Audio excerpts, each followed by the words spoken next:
Tu as de l'arthrose de genou, ça fait très mal. Je t'explique comment ça marche, les cartilages, comment marche l'arthrose, comment est-ce qu'on vient pour en avoir de l'arthrose, mais surtout comment on fait pour enlever l'inflammation, c'est-à-dire le fait qu'il soit tout gonflé, ainsi que les premiers exercices à faire pour se soulager et retrouver une mobilité normale. Déjà, voilà, ça c'est le genou. On va placer quelques éléments. Là, tu as un os, c'est le fémur, là, tu as le tibia, et sur le côté, tu vois, le tibia, il est plutôt au milieu, sur le côté, tu as un deuxième os qui est la fibula. Et là, le machin ici, là, au milieu qui est dur, c'est la rotule. Jusque-là, il n'y a pas de surprise. Ça, ce sont les os. Dis-toi que l'arthrose, ça touche les os. Ce sont les os qui vont s'user par frottement. Donc, il y a deux types de problèmes d'arthrose qu'on peut voir. Ce sont déjà l'usure, c'est-à-dire des trous, où on va frotter, à force de frotter, le cartilage va diminuer, disparaître, et on va avoir un contract os contre os, parce que le cartilage, c'est ce qui est sur l'os et qui permet de faciliter les glissements. Donc, il va se mourir parce qu'il va maintenir en fait une pression très très forte, quoi. Une pression très forte du cartilage va engendrer sa mort, il va se dégrader, quoi, il va plus être là. Et dis-toi que les frottements, les micro-frottements, ça va dégrader le cartilage encore plus vite. Et l'autre forme d'arthrose que l'on voit, ce sont des ostéophytoses, c'est-à-dire des pics osseux, de l'os qui pousse. Parce que tu vas voir que si là, ton genou il est comme ça, tu auras de l'arthrose interne ici, et de l'autre côté, tu peux avoir des pics osseux qui poussent, de l'ostéophytose, parce qu'il n'y a pas de contrainte.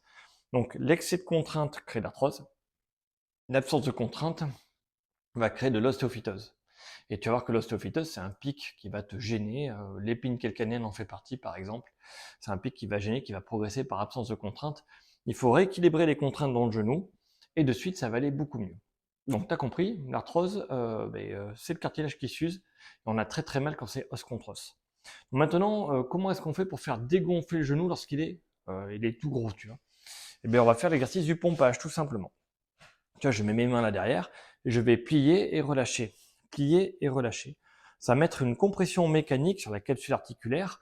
Voilà, simplement le fait de plier, relâcher, et ça va mettre, cette contrainte va chasser une partie du liquide qu'il y a dans le genou. Donc il faut faire ça pendant plusieurs minutes, hein. Et c'est aussi simple que ça. Tendre, ça va pas être utile, hein. Tu vas te faire mal à la rotule. C'est juste, je plie en arrière, je relâche. Je plie en arrière, je relâche. Tu vois, tranquillement, hein. Là, je suis au canapé, je peux faire ça tranquillement pendant que je regarde la télé. Donc ça va vraiment te faire du bien. Ça permet d'enlever la compression liée à l'eau qu'il y a dans le genou. Parce que oui, d'où viennent les douleurs de l'arthrose? Il y en a deux types. La première, c'est la capsule articulaire qui est poussée par l'eau qui est à l'intérieur, et dès qu'on bouge, l'eau elle est tellement présente, la pression est tellement forte que ça va faire très mal à différents endroits dans le genou. Et la deuxième, c'est évidemment le contact de l'os contre l'os. Ça, c'est affreux. Donc ce sont les deux trucs qu'il va falloir éviter si tu veux garder un genou non douloureux. Donc comment est-ce qu'on fait pour éviter d'avoir l'arthrose, justement, cette usure-là? Déjà, un petit retour classique sur comment ça marche un genou. Le genou, tu as de l'os, là en dessous, là, tu as du cartilage qui est au-dessus, et ça va glisser. Et en fait, c'est en bas qu'il y a les cellules souches, et elles poussent petit à petit. Tu vois, elles poussent comme de l'herbe qui pousse. Ça monte, et plus ça monte, plus ça se différencie, plus c'est efficace. Et les cellules qui sont en bas, c'est des cellules souches, qui est des cellules basales, hein, qui sont pas différenciées. Donc elles sont pas encore efficaces. Mais dis-toi que tant que celles d'en haut, elles sont très solides, elles peuvent vraiment amortir et faciliter les frottements. Et puis dès que tu vas perdre ces cellules du dessus, petit à petit, ça va être de moins en moins efficace. Donc nous, ce qu'on veut, c'est éviter les micro-frottements répétés et les surpressions à certains endroits. Et ça, tu l'as compris, pour avoir un genou qui ne fait pas mal, qui puisse bouger normalement, il faut un genou souple, et il va falloir travailler donc des exercices de souplesse, tout simplement.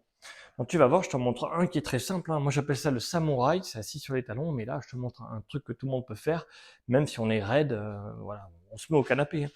On peut attraper une corde ou même le pantalon ou la chaussette, tu vois, et simplement tirer son pied en arrière comme ça. Voilà, le poser à un endroit où ça tire. Si tu vas sentir une douleur quelque part à l'intérieur, eh bien tu bouges pas. Tu mets une pression en arrière, ta jambe elle est bloquée là, et tu vas mettre une pression, tu vas bloquer ton pied, tu vas attendre.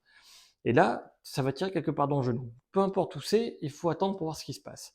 Et tu vas voir que la douleur, en fait, au bout de 45 secondes, elle va diminuer. Donc soit elle était ici, elle va diminuer, elle va être là après, elle va changer d'endroit, c'est-à-dire que cet endroit va être plus souple, moins raide, et c'est l'autre endroit en fait qui prend le relais. Et à bout d'un moment, si tu attends plus de 45 secondes jusqu'à 3 minutes, mais tu sens plus rien. Ben, c'est très bien. Mets plus de pression pour continuer à assouplir ton genou.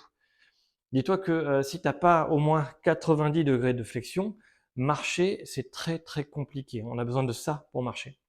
Et pour descendre des escaliers, c'est 120 degrés. Donc tu vois, il faut vraiment plier beaucoup, hein. Sans ça, marcher et courir, enfin descendre des escaliers et courir, c'est 120 degrés. Donc on a vraiment besoin de cette souplesse-là. Tu peux faire l'exercice donc du samouraï assis, moi j'appelle ça, on va plier le genou. Tu peux faire cet exercice-là sans problème quand tu as une prothèse, hein. Pour une simple et bonne raison que la prothèse, elle plie jusqu'à 140 degrés. Alors ça dépend des marques des prothèses, mais en général c'est entre 130 et 140 degrés, tu peux plier le genou. Donc il faut le travailler, tu peux y aller, hein. C'est solide, hein, c'est du titane, hein. Vraiment, il n'y a pas de problème. Et dans le cas où tu as été opéré, je te rappelle simplement que les cicatrices sont des freins mécaniques adhérents. Donc ça va empêcher ton genou de bouger normalement. Donc tu peux masser ta cicatrice. Si tu en as, si tu as déjà été opéré du genou, dès que tu as une cicatrice, tu le masses en palpé roulé. Je palpe et je pousse d'un côté. Tu vois, comme une vague, je palpe et je pousse. Ça fait une espèce de vague. Et tu vas voir que si tu as mal, il faut le faire, hein. C'est que c'est raide. Et à force de le faire, les douleurs vont diminuer et tu vas perdre cette raideur et bouger ton genou sera plus facile. Donc récapitulons un petit peu. Quand on a de l'inflammation, le pompage va permettre de chasser l'eau et d'aller mieux. Une fois qu'il n'y a plus d'eau, je peux travailler le samouraï, la flexion maximale de genou, pour relâcher les structures qui sont raides, pour retrouver après un genou plus entré, plus axé. Donc si tu es trop raide ici, ta jambe elle va partir par là, tu auras des hyperpressions extérieures. En général, ce sont des hyperpressions intérieures qu'on a. Tu vois les douleurs ici, là, tu as la rotule. À l'intérieur ici, ça c'est le ménisque interne. On a mal ici devant, quand on a un problème de ménisque interne, c'est l'arthrose classique, ça commence toujours par ça. Où est-ce que je voulais en venir? Parce que je me rends compte que je suis en train de me perdre. On a vu le pompage. Ah oui, les différents types d'arthrose, il faut que tu les comprennes. C'était ça où je voulais en venir. C'est que pour ne pas avoir d'arthrose, il faut bouger normalement. Et si tu as des claquements dans le genou, des dérapages à chaque fois que tu bouges, tu vois, quand tu fais ça, ça claque, bon, tu recommences, ça claque plus, ça c'est normal. Mais si à chaque fois tu fais clouc, clouc, clouc, clouc, clouc, clouc, clouc, clouc, ça se passe pas bien du tout, tu vois, là tu vas, t'es en train d'user ton cartilage, hein, faut pas le faire, hein. Donc quand ça fait un clouc-clouc dans ton genou, ta rotule qui frotte ou autre chose, il faut éviter toute activité où tu as ces frottements, parce que c'est là où ça va arracher à chaque fois un petit bout de cartilage. Essaie sur de la peau, hein, tu te grattes avec une pièce de métal. Tu vas voir qu'au bout d'un moment, la pièce de métal, elle va gagner, et tu auras un gros trou dans la peau. Imagine que c'est pareil dans ton genou. À force de faire des clouc-clouc, tu vas user, faire des trous dans le cartilage. Dans les ménisques, hein, c'est pareil, hein, c'est même les mêmes structures. Le ménisque est un fibrocartilage, si tu veux en savoir plus. Ouais, j'en ai jamais parlé de ça. J'en parlerai une autre fois. Mais les différents stades d'arthrose. Donc tu vois, je suis une personne normale. Imaginons je fais une randonnée de 40 km alors que j'en fais jamais. Et bien après, j'ai mon genou qui gonfle et j'ai mal. Voilà. Ça, c'est pas grave, hein. Ça arrive à tout le monde. Quand on dépasse ses capacités, après, on a de l'inflammation qui arrive sur une articulation quand on n'est pas capable de produire cette activité-là. Tu le fais pas au quotidien, tu ne sais pas le faire, tu en fais beaucoup trop, et bien tu te fais mal un petit peu, mais c'est pas grave parce que tu arrêtes de faire des marches de 40 km tous les jours, c'est l'exemple que j'ai donné, et de suite, en fait, tu n'as plus de problème du tout. Tu as dépassé complètement tes capacités physiques une seule fois, tu en subis un peu les conséquences, mais après, ton corps, il se répare, il régénère et ça va mieux. Voilà. Pas de problème, hein. Tu as juste dépassé une fois ce que tu peux faire, et donc ça va très bien se passer. Le niveau 2, c'est quand c'est gonflé, l'arthrose de niveau 2, c'est gonflé, et ça reste gonflé plusieurs jours avant de se dégonfler. Là, tu as déjà commencé à abraser, à user ton cartilage. Et il en manque déjà un petit peu. C'est-à-dire que ce que tu n'es pas capable de faire, tu le fais tous les jours un peu, voire un peu trop. Et c'est certains moments, certaines activités, et là tu te rends compte que ton genou gonfle. Mais il faut pas le faire ça, hein. Ça c'est pas bon, c'est pas le moment.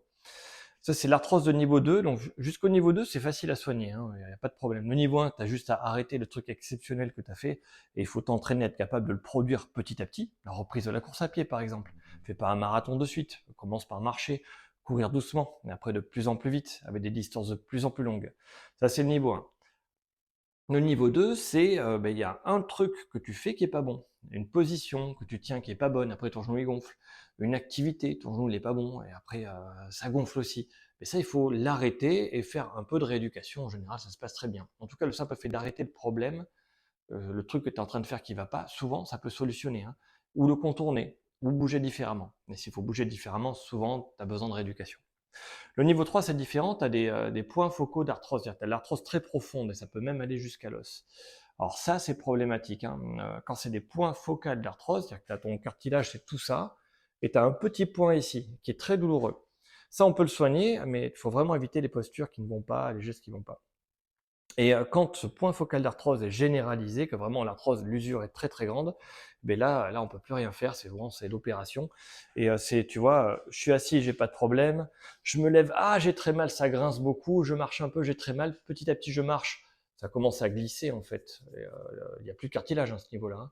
Mais ça commence quand même à glisser os contre os, l'os s'habitue à avoir mal, tu ressens moins la douleur, tu fais des choses, tu t'assois, ah ça y est, enfin j'ai fini. T'attends, tout va bien, ton genou gonfle, mais ça va. Et dès que tu veux te relever, ça va plus du tout, ça regrince, et c'est toujours le même cycle. Le déverrouillage. Quand tu dois te déverrouiller, souvent, c'est que tu as de l'arthrose à un stade avancé. Et il faut faire très attention, c'est le stade 4. Voilà un petit peu le tour d'horizon. Je sais pas si c'est très clair, hein. Je sais pas si je me suis exprimé ce que je voulais faire passer comme idée. Mais ce que tu devais retenir, c'est que quand il est gonflé, il faut faire du pompage. Il faut faire après du samouraï en tirant le pied en arrière en attendant pour étirer les structures. C'est la première chose à faire pour relâcher le genou. Si ton genou est serré, eh bien, tu pourras rien en faire, il faut de la souplesse. Dis-toi que c'est 120 degrés pour descendre les escaliers. Voilà. Imagine que tu ne roules pas avec le frein à main quand tu es en voiture, tu vas casser quelque chose. Et bien là, c'est un peu pareil. Il faut que ton genou soit souple pour bouger normalement. Sinon, tu vas casser quelque chose. Ça pas genou, c'est parce que tu compenses avec le dos, tu auras mal au dos, et ainsi de suite. Et donc, mais la troisième chose qu'il fallait se souvenir, ce sont les postures. Les postures sont très importantes. C'est ça qui va définir si tu vas avoir mal ou pas, ainsi que la manière de marcher et la répétition des mouvements que tu fais. Mais fais simple. Tu repères à quel moment ton genou il gonfle et tu sais que ça, c'est pas bon. Attention, si c'est au stade 3, ça peut être simplement se tenir debout dans une certaine position ou marcher dans une certaine position. Là, vraiment, je t'incite à aller voir un rééducateur, pose toutes les questions que tu veux à ton médecin. Dans le cas numéro 2 et 1, ça va. Le 4, il faut vraiment que tu consultes ton médecin, hein. Il n'y a que lui qui pourra t'aider. Arthrose stade 4.